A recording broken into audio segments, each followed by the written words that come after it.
dochodowa marka na świecie. Niesamowite ilości pieniędzy inwestuje w reklamę. Niesamowicie stara się o swój wizerunek. Również firma zaszczyciła nas obecnością pani Akcja, która tutaj przyszła wybierać swój wizerunek.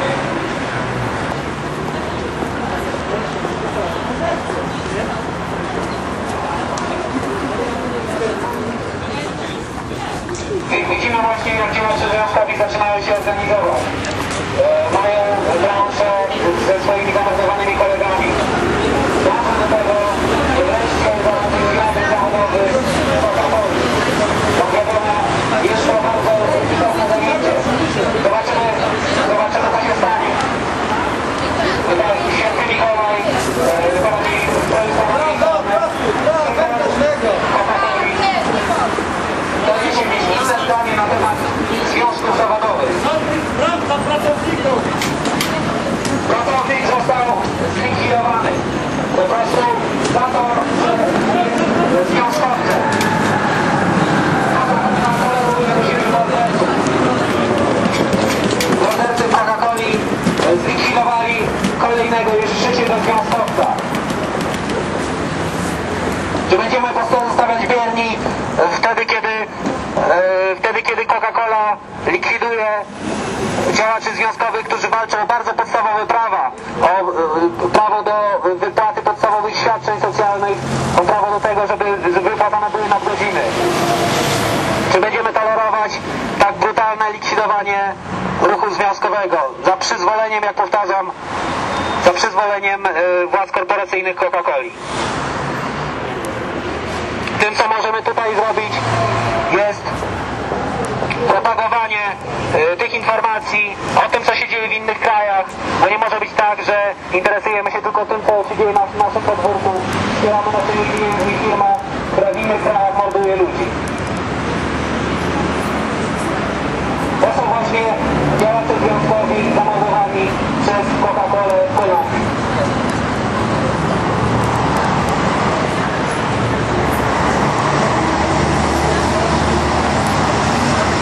Proszę Państwa, oto wspaniały napój Coca-Cola w pięknej czerwonej barwie, która właśnie została rozlana na protestujących związkowców. Proszę Państwa, proszę się częstować krwawym nabojem. Paramilitarny Święty Mikołaju, proszę zaserwuj może napój przechodniom.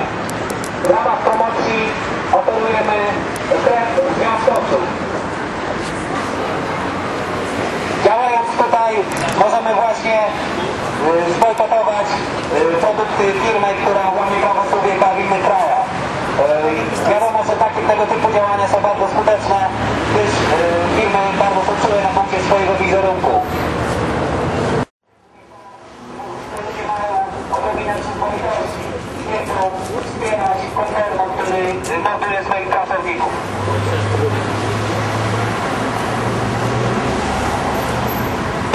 Coca-Colę. To, co możemy zrobić, żeby oddziaływać na sytuację, na przestrzeganie praw człowieka w innych krajach, to bojkotować produkty firmy, która przyczynia się bezpośrednio do łamania praw człowieka, łącznie z odbieraniem życia ludziom, którzy ośmielają się domagać się swoich praw.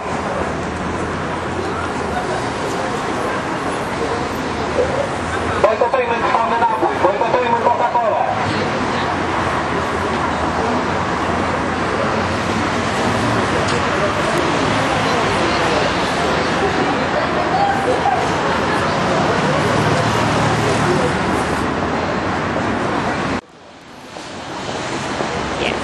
Okay, so we're in Warsaw, Poland, and part of the Killer Coke campaign. We've today staged an action whereby Santa Claus has revealed his true identity, which is a paramilitary who has been operating in Colombia and has participated in the murdering of 8 Coca-Cola trade unionists. As you can see, a number of the murdered trade unionists are on the posters here. And today we've come together to remember their spirit here today, and also to ensure that they're not forgotten by those who drink Coca-Cola in Poland and those who work for Coca-Cola in Poland.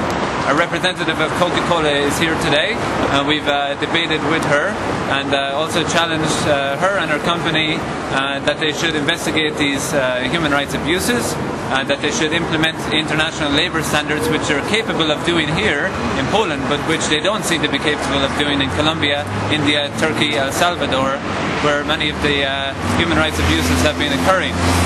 So the situation in Poland is that there's about 39.5 million people who are within the potential market of Coca-Cola. This situation that we do today comes out of one of the biggest humanitarian organizations in Poland, Polska Akcja Humanitarna, who are now receiving sponsorship from Coca-Cola for their wooden puppet campaign. This wooden puppet campaign started in 1996. It has fed many thousands of quite poor children or children from poor backgrounds in south and eastern Poland, and it has been a very successful campaign in many ways. But unfortunately this Christmas, Polska Akcja Humanitarna, or Polish humanitarian organization, have decided to collaborate with Coca-Cola, one of the greatest, or the biggest, should I say, multinationals in the world, that has been alleged to have committed human rights abuses by Amnesty International, by Human Rights Watch, by independent human rights commissions all over the world. As we know, there are 46 universities in the United States which boycott Coke. Most of the major trade unions in the United States do, and Coke have a lot to answer for. In the year 2000 they paid $190 million to over 5,000 black workers as a result of discrimination. They don't seem to be able to implement a minimum wage in the vast majority of countries where international labour standards are not implemented, but nevertheless they seem to be able to spend $2 billion on advertising annually. And we've debated this with the Coca-Cola representative here today, who for some reason has taken it personally, whereas we're actually going to support Coca-Cola workers here in Poland if they decide to go on strike, for example, for an increase in pay, if they decide to go on strike for better health and insurance benefits, if they decide to go on strike, for example, for coming here to this action this weekend and not getting paid overtime. We're here in solidarity with all workers, we're here in solidarity with all trade unionists, and we are here today to make a loud call out to Coca-Cola to implement these international labour standards throughout the world, to investigate and to be open to Amnesty International and Human Rights Watch about the human rights abuses which have been committed. And also we call today on Polish humanitarian organisation to try and redeem its good reputation in Poland and to stop collaborating not just with Coca-Cola but also British Petroleum and also with any other major corporations that have been committing human rights abuses.